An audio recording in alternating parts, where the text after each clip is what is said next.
ಇವತ್ತು ಮಹಿಳಾ ಮತ್ತು ಮಕ್ಕಳ ಅಭಿವೃದ್ಧಿ ಸಚಿವೆ ಲಕ್ಷ್ಮೀ ಹೆಬ್ಬಾಳ್ಕರ್ ಅವರ ಜನ್ಮದಿನ. ಈ ಹಿನ್ನೆಲೆಯಲ್ಲಿ ಲಕ್ಷ್ಮೀ ಹೆಬ್ಬಾಳ್ಕರ್ ಅವರ ಅಭಿಮಾನಿಗಳು ಅದ್ದೂರಿ ಕಾರ್ಯಕ್ರಮ ಆಯೋಜನೆ ಮಾಡಿದ್ರು. ಬೆಳಗಾವಿ ತಾಲೂಕಿನ ಬೆನಕನಹಳ್ಳಿ ಗ್ರಾಮದಲ್ಲಿ ಅದ್ದೂರಿ ಕಾರ್ಯಕ್ರಮ ಏರ್ಪಡಿಸಲಾಗಿತ್ತು.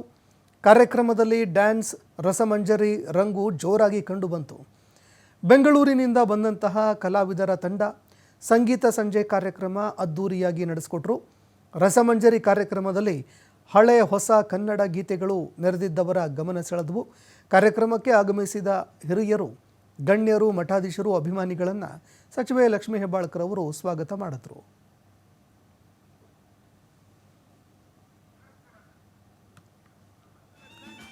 ಇನ್ನು ಕಾರ್ಯಕ್ರಮದಲ್ಲಿ ರಸಮಂಜರಿ ಕಾರ್ಯಕ್ರಮ ಕೂಡ ಏರ್ಪಡಿಸಲಾಗಿತ್ತು.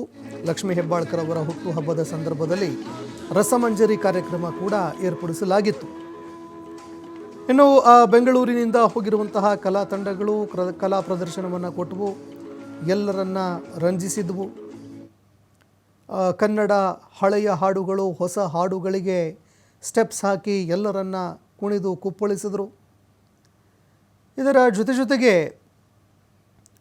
ರಸಮಂಜರಿ ಕಾರ್ಯಕ್ರಮದಲ್ಲಿ ನೆರೆದಿದ್ದಂತಹ ಹಿರಿಯರು ಹಾಗೂ ಮಹಿಳೆಯರು, ಮಕ್ಕಳು ಎಲ್ಲರೂ ಕೂಡ ಡ್ಯಾನ್ಸ್ ಮಾಡಿದ್ರು, ಸಂಭ್ರಮಿಸಿದರು. ಇನ್ನು ಕಾರ್ಯಕ್ರಮಕ್ಕೆ ಆಗಮಿಸಿರುವಂತಹ ಮಹಿಳೆಯರನ್ನು, ಗಣ್ಯರನ್ನು, ಹಿರಿಯರನ್ನು, ಮಠಾಧೀಶರನ್ನು, ಅಭಿಮಾನಿಗಳನ್ನು ಸಚಿವೆ ಲಕ್ಷ್ಮೀ ಹೆಬ್ಬಾಳ್ಕರ್ ಅವರು ಸ್ವಾಗತ ಮಾಡಿದ್ರು. ಜೊತೆಗೆ ಎಲ್ಲರ ಈ ಪ್ರೀತಿಗೆ ಅವರು ಭಾವುಕರಾಗಿ ಮಾತನಾಡಿದ್ರು ಕೂಡ. ಹೆತ್ತಮ್ಮನಿಗಿಂತ ಹೆಚ್ಚು ಈ ಜನತೆ ನನಗೆ ಮತ್ತೊಂದು ಜೀವನ ಕೊಟ್ಟಿದೆ ಅನ್ನುವಂತಹ ವಿಚಾರವನ್ನು ಕೂಡ ಅವರು ಹೇಳಿದರು. ಇದರ ಜೊತೆಗೆ ತಮ್ಮ ಕ್ಷೇತ್ರದ ಜನರಿಗೆ ಚುನಾವಣೆಯಲ್ಲಿ ಗೆಲ್ಲಿಸಿ ಜನಸೇವೆ ಮಾಡೋದಕ್ಕೆ ಅವಕಾಶ ಮಾಡಿಕೊಟ್ಟಿದ್ದಕ್ಕೂ ಕೂಡ ಧನ್ಯವಾದಗಳನ್ನು ಅವರು ಅರ್ಪಿಸಿದರು. ಇನ್ನು ಕಾರ್ಯಕ್ರಮಕ್ಕೆ ಲಕ್ಷ್ಮೀ ಹೆಬ್ಬಾಳ್ಕರ್ ಅವರ ಅಭಿಮಾನಿಗಳು ಸಾಕಷ್ಟು ಸಂಖ್ಯೆಯಲ್ಲಿ ಇವತ್ತು ಆಗಮಿಸಿದರು. ಜೊತೆಗೆ ಹಿರಿಯರು ಹಾಗೂ ಮಕ್ಕಳು ಎಲ್ಲರೂ ಕೂಡ ಕಾರ್ಯಕ್ರಮದಲ್ಲಿ ಭಾಗವಹಿಸುವುದಕ್ಕೆ ಯಾವುದೇ ರೀತಿಯಾದಂತಹ ಒಂದು ಬೇಸರ ಉಂಟಾಗದಂತೆ ಎಲ್ಲರೂ ಖುಷಿಯಿಂದ ಭಾಗವಹಿಸಬೇಕು. ಆ ರೀತಿ ಹಲವಾರು ಕ್ರೀಡೆಗಳನ್ನು ಕೂಡ ಆಯೋಜನೆ ಮಾಡಲಾಗಿತ್ತು. ಹಳ್ಳಿಯ ಸೊಗಡನ್ನು ಬಿಂಬಿಸುವಂತಹ ಸಾಕಷ್ಟು ಗೇಮ್ಸ್ಗಳನ್ನು ಕೂಡ ಏರ್ಪಡಿಸಿದರು.